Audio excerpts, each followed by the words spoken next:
التماس دعای خیر داریم. آقا دامادم که نماز نخونده، مشروبم خورده، مراسمش هم پر از مشروب بوده و بی‌عفتی، چرا برادرمون سرشو اینطوری میکنه؟ تازه داماد مستجاب الدعا نیست.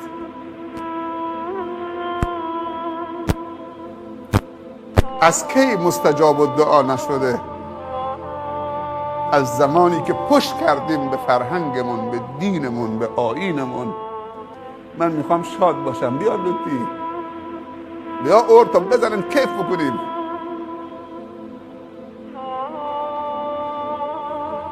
هم در شادی و هم در غم. اگر مؤمنی در روز جمعه اهل قبله باشه، اهل تقوا باشه، اهل خدا باشه، در شب جمعه یا روز جمعه بمیره، دفن نبو بمیره. حالا دفنش هم شنبه باشه جای خودش، ولی اگر در شب جمعه یا روز جمعه بمیره، از عذاب قبر در امانه.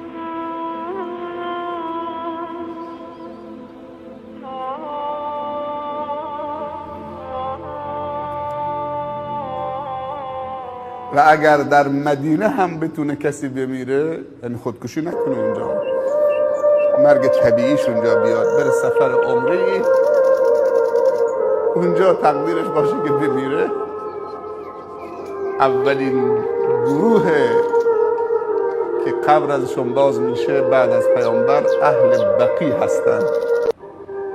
قبرستان بقی در مدینه. پیامبر صلی الله علیه و سلم میفرماید هر کسی میتونه در مدینه بمیره، در مدینه بمیره.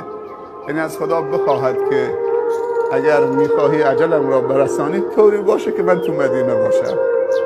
حضرت عمر رضی الله عنه دعا میکرد خدایا شهادت در راه خودت و دفن و مرگ در شهر پیامبرت. یکی میگفت یا امیرالمومنین این چه دعایی است؟ میگه شهادت خب باید شمشیر بردارید برید بیرون، بعدم میگه مرگ در شهر پیامبرت. گفت شما چی میدونی؟ حالا من خودم میدونم چی دارم میگم. سبحان الله. تو محراب پیامبر در شهر پیامبر ایستاده بود، از پشت خنجر زرتشتی و مجوسی خورد. تو محراب ایستاده بود. وقتی که ضربه خورد کسی رو فرستاد، گفت نگاه کن کی به من ضربه زده. گفتن یک مجوسی فارسی ابو لولو. گفت الحمدلله که از خودم و از مسلمانا کسی این کارو نکرد. الحمدلله به آرزوم رسیدم. بعد فهمید که این خنجر دولب بود و زهرآلود و شهادتش در همین ضربه است. دعاش مستجاب شده. پسرش عبدالله رو فرستاد پیش ام المؤمنین عایشه رضی الله عنها. گفت برو سلام مادر برسان، بگو که امیرالمؤمنین ضربه خورده و امید داره که این ضربه شهادت باشه. یه خواهشی از شما داره مادر، این حجره و اتاقی که هست مال شماست. یک قسمت حجره پدرت خوابیده ابوبکر، یک قسمت حجره هم شوهرت و همسرت رسول الله صلی الله علیه و سلم و اونجا حق توست، تو با اونها محرمی. ولی من دوست دارم که بین این دوتا باشم. خواهش میکنم، حق شماست، ولی اجازه گرفتم. یعنی اگر شما اجازه بدید من بیام اونجا کنار این دو بزرگوار دفن بشم. آدم باید برای خودش تلاش بکنه. خنجر خورده ولی خون ازش داره میره، ولی به فکره که کجا دفن بشه.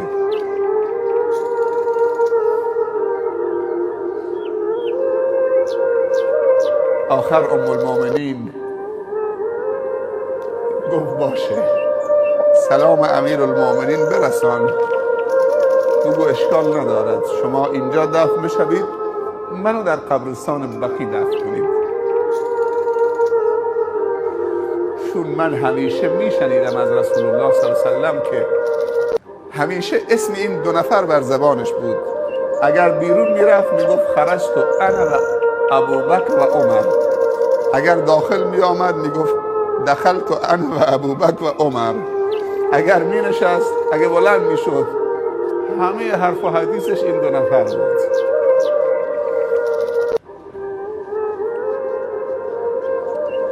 اما اون سه جمله‌ای که باید برای صاحب تعزیه بگید،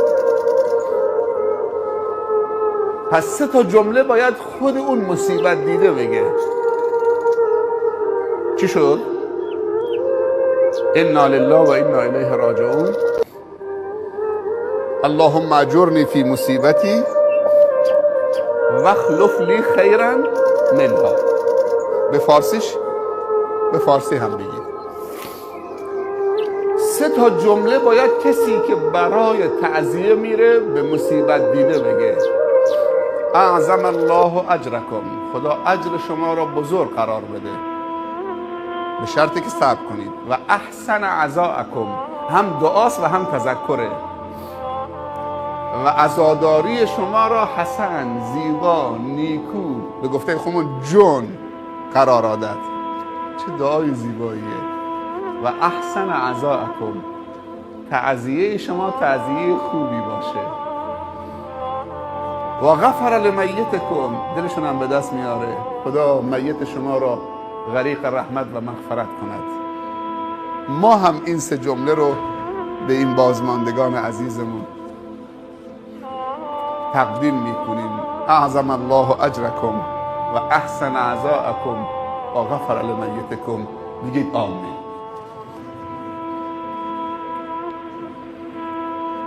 جمله وسطی الان مشکل ساز شده.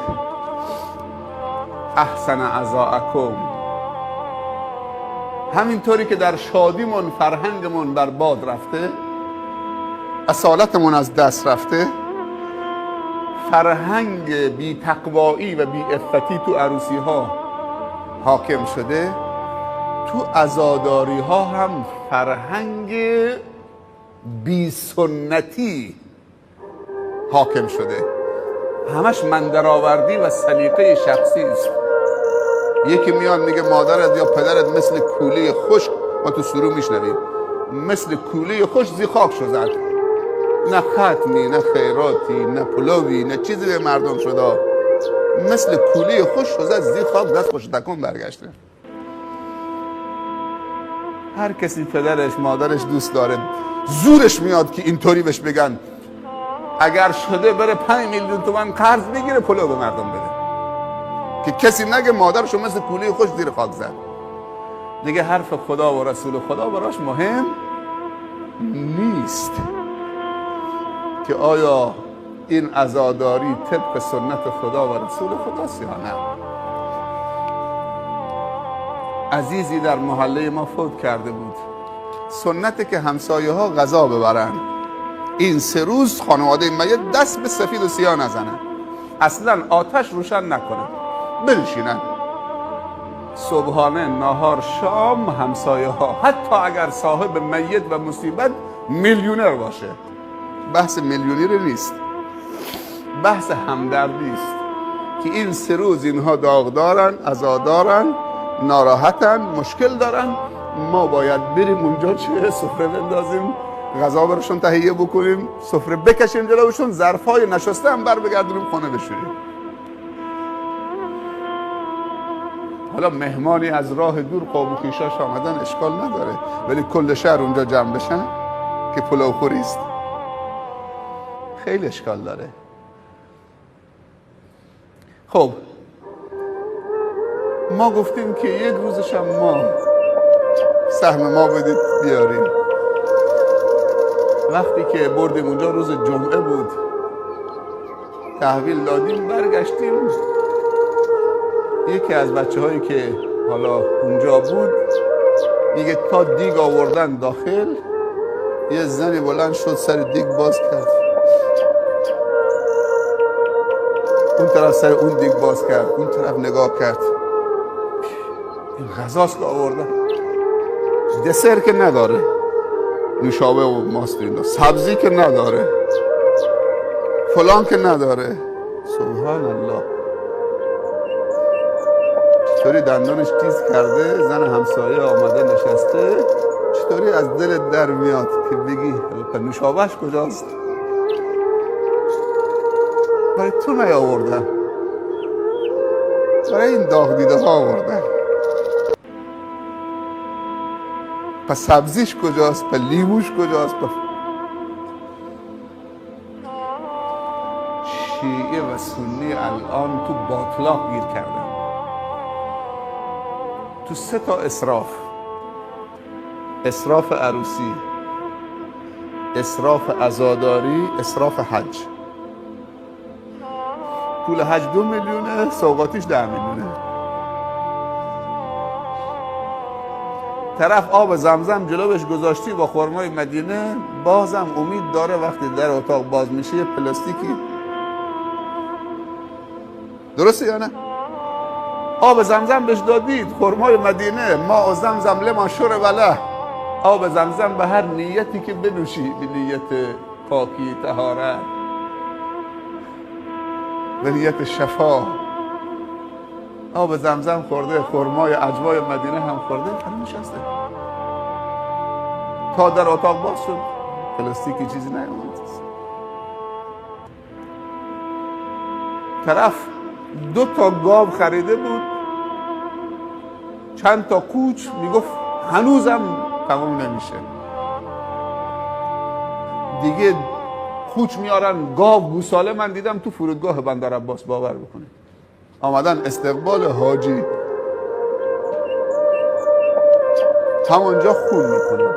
اینم بدونید اگر گوسفندی یا گوسالی یا بوزی جلو پای کسی خون بشه، اگر بسم الله الله اکبرم گفته بشه، خوردن این گوشت حرامه. چون خون و ذبح رو پای کسی، ذبح برای اللهه. اینا فرهنگ دینی ماست. قل ان صلاتی و نسکی و محیای و مماتی لله رب العالمین. جلو پای عروس خون میکنن، روی پای حاجی خون میکنن،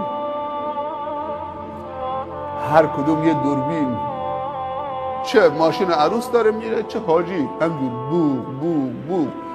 یکی تو پنجره ماشین نشسته، شیشه پایین کشیده، اینطوری دوربین رو دسته، یکی از اون طرف، یکی تو بالا نشسته، یکی سرش آورده از شیشه بالا. چیه؟ حاجی رفته که اونجا التماس بکنه خدایا از تقصیراتم در بگذر. این همه سر صدا مال چیه؟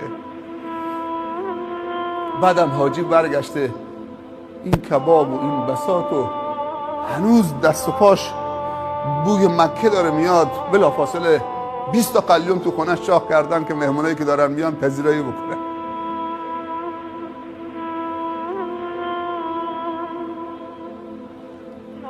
باور بکنی هر حجی و هر عمره‌ای حداقلش هر نفری 2 میلیون 3 میلیون سوغاتی میخره.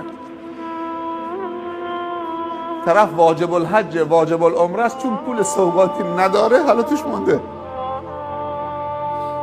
به خاطر اسراف کمرش و گردنش داره سنگینی میکنه، چون برش واجبه، پول عمره داره، 700-800 تومن داره، ولی چون که چه پول سوغاتی نداره، یک واجبی که بر گردنش واجب شده حالا توش مونده، نمیره.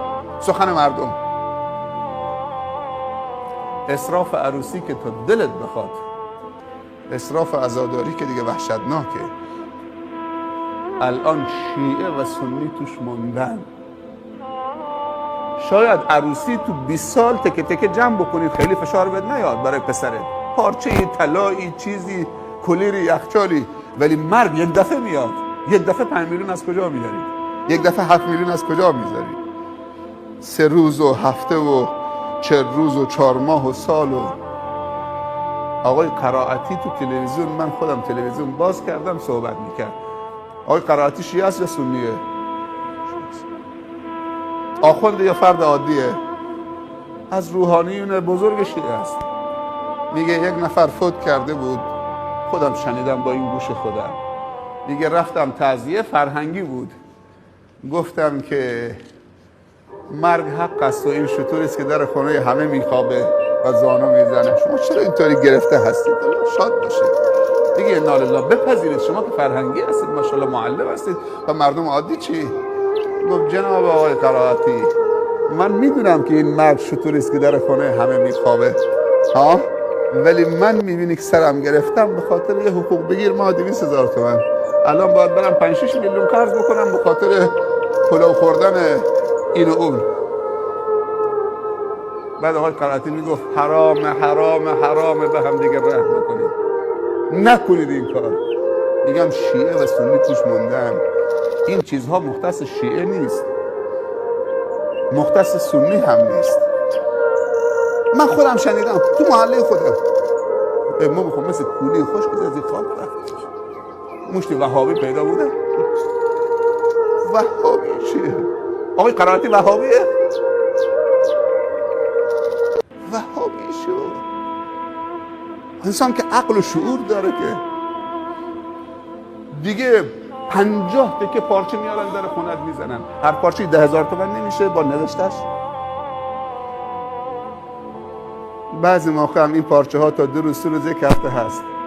دیگه چیکار میکنن؟ این همه پارچه نمیشه با این پارچه ها لباس دوخت. یا ماشین پاک میکنن، یا شیشه های تو خانه پاک میکنن، آشپزخانه پاک میکنن. پارچه حالا نوشته هم داره رحلت جانگداز پدر فلانی شما فلان فلان. یه این پارچه باید تو آشغالدونی بریزیم یا باید چیزی پاک بکنیم. چرا عاقل همین 3 تا جمله برو پیشش رو در روبش بگو اعظم الله اجرکم و احسن عزاءکم و غفر لمیتکم. دیگه اگر که جوان فوت بکنه، بعضی جاها دیدم که وقتی غسلش میدن حنا پاش میدن، حنا دستش میدن که این هنو داماد نشده. بعد کفنش که گرفتن بیرون که میبرن نقل و پول و خورده و شکلات رو چه کاری آخه؟ کدوم پیغمبری کدوم قرآنی گفته اگر جوان داماد نشده حنا دست پاش بدید تو جنازش، بذارید تو روانی و نقل بریزید روش و کیکن بزنید؟ هر کسی یه چیزی آورده، دیوار کوتاه‌تر از دیوار دین، هر کسی یه خدایی شده و یه چیزی داره میچسبونه به دین خدا. ما انزل الله بها من سلطان. ما باید پاک بکنیم زندگی رو. خداوند این عزیزمونو غریق رحمت بکنه و قبرش باغی از باغهای بهشت بشه و مردگان ما و شما همه غریق رحمت بشن و قبرشون باغی از باغهای بهشت بشه و در فردوس اعلی خداوند اونجا در جوار انبیا و صدیقین و شهدا و صالحین قرارشون بده و به ما زندگانم رحم بکنه که زندگی آبرومندانه و روسفیدی خودمون و خانواده و فرزندانمون و مرگ روسفیدی و خاتمه به خیری نصیب بفرمایم. بگید آمین. هفته وحدت. این چند تا جمله چون اینجا بالاخره هم تشیع و هم تسنن در کنار هم هستن و الحمدلله من که چیز خاصی نشنیدم که در طول این سالها بالاخره مشکلاتی پیش آمده باشه، خدای نکرده که منجر به رفتارهای نادرست بشه. حالا شاید بعضی افراد حالا همه جا هستن، خوب و بد تو شیعه هست تو سنی هست، اونهایی که دوراندیشی نمی کنن. بالاخره هفته وحدت، این شعار خیلی شعار زیباییه و به میمنت هفته تولد پیامبر صلی الله علیه و سلم هر سال این هفته بالاخره اعلام میشه. از مسئولین و علما و روحانیت تشیع و تسنن رفت آمد میکنن تو مساجد، تو مراکز همدیگر بالاخره، ولی از خدا میخواهیم که این یک چیز نمایشی و شعاری و ظاهری نباشد. این نکته خیلی مهمه که وحدت ریشه در دل داره، یعنی ما قلباً خواهان وحدت در امت اسلامی باشیم، یعنی بخواهیم که وحدت داشته باشیم با وجودمون، با قلبمون، نه با زبانمون. و نکته دوم در وحدت این که وحدت ریشه در عدالت دارد. مهمترین عامل وحدت عدالته. اگر توسط دولت کریمه و نظام مقدس و مسئولین این عدالت برقرار بشود، عدالت، حقوق شهروندی، حق و حقوق، اونی که مسئول، نه اینکه خودش صاحب حق بدونه، اون که کاری توی این مملکت نیست حقش پایمال بشه، اون که شیعه است، اون که سنی تبعیض قائل بشن، اون که اقلیته، اونی که فلانه. اون چیزی که حق همه است به طور عادلانه تقسیم بشود، به طور عادلانه. اگر وحدت باشد، اگر عدالت باشد، هیچ موقع چه اختلاف پیش نمی آید. مسئله بعدی، یکی از نشانه های عدالت اینه که هر کسی رو در جایگاه خودش قرار بدیم.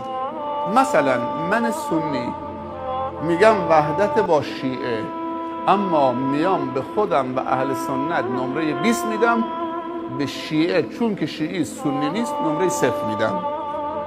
به نظر شما اون شیعه دیگه با من وحدت ایجاد میکنه؟ یعنی شیعه 15 نمیگیره، 12 نمیگیره، 0. یا اون شیعی چون خودش شیعه است و همه شیعه‌اند به خودشون 20 بدن، به سنی بدن 0. یعنی سنی 10 نمیگیره، 12 نمیگیره، 15 نمیگیره، حالا 20 نه 17 بهش بده، 15 بهش بده.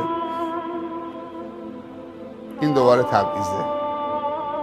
به صرف این که طرف سنی است، حالا مشروب خوار باشه، مواد فروش باشه، ظالم باشه، من خوشم بیاد چون اسم سنی رو یدک میکشه، و چون که فلانی شیعه است، حالا شیعه معتدل، خوشفکر، عادل، خوب، خیرخواه، دلسوز داریم، به صرف این که اسم شیعه رو داره یدک میکشه بگم چه اون نه 0. اینطوری نباشه که من از شیعه خوب، معتدل، خیرخواه، دلسوز متنفر باشم چون سنی نیست، و از مشروب خوار، تریاک فروش، مواد فروش، مشروب فروش ظالم که جوانای ما رو همه تباه کرده چون که حالا سنی خوشم بیاد که سنیه.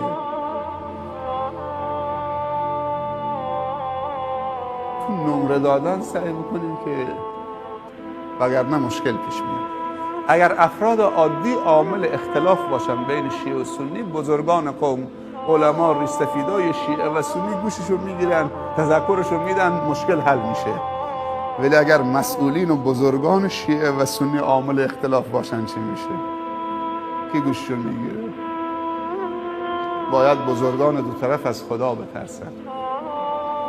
این بندگان خدا که در کنار هم دارن زندگی میکنن، روز به روز حتی وصلت هم با هم کردن در خیلی از مناطق. چه شیعه به قدرت برسه در این مملکت و چه سنی به حکومت و قدرت برسه، نمیتونن همدیگر رو حذف بکنن. از قدیم بودن در کنار هم،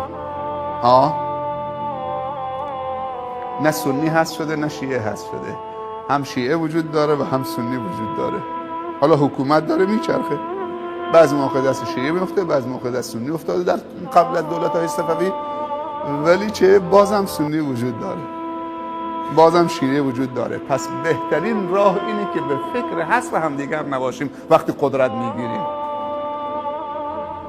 بلکه به فکر تعایش باشیم، در کنار هم زندگی بکنیم، آگاه باشیم تا این شعارهای زیبا هفته وحدت واقعا لذت بخش باشه برای ما.